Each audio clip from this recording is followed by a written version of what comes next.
Well, it is Friday. That's the day that we hit the road and show off all the fantastic cities and events that make the Bay Area such a unique place to live.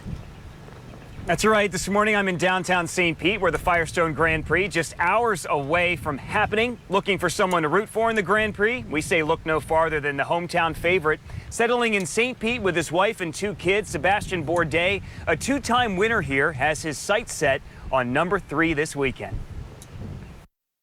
Those 2 babies, the 2 wins from St. Pete, 17-18. The babies. 2 trophies among many prominently displayed in his St. Pete condo. Sebastien Bourdais, the 42-year-old from Le Mans, France, tells me just how sweet it is to win at his American home. Coming back here, it's such an eventful race and winning it again. It took us 14 years to close the deal in 17, so that one was pretty sweet, and then repeat in 18 was really awesome. So yeah, hopefully we can do it again. In 2003, Sebastien had pole position here in St. Pete, only to come up short. His back-to-back wins in 2017 and 2018, the chance to embrace his father in victory lane, a highlight in a stellar IndyCar career. Is that his dad?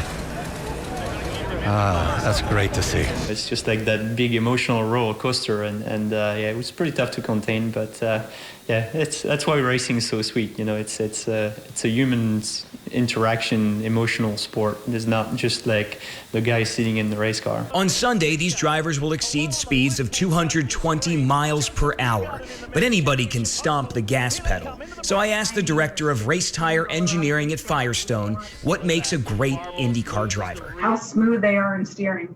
So we know that somebody that is smooth on the gas and smooth on the brake and smooth in steering is always going to be the most efficient. Because its feel is very difficult to explain, but that to me, obviously my eyesight is not my strong point, so it all goes through my body, and that's how I drive the car. After this weekend, Sebastien would like nothing more than to clear a little more room on this trophy case. But what's true in so many things also holds true in IndyCar. You know early on if you've got the car to do it, right? Is it set in pretty early? Pretty quickly, yeah. I mean, you at least you know when you don't have it. And I told Sebastien it's also true in morning news anchoring. You know some mornings when you don't have it and when you do. I found this really interesting, guys. I had to ask him, you know, talking about the feel of everything. And he said your brain does a great job of slowing things down when you're going 220 miles an hour on the track. But he said one thing you don't want to do. Don't get out of that car right away and get into a rental car and drive to the airport. He said many times he's done that and found himself looking down at the speedometer and been like, oh my God, I'm going way too fast.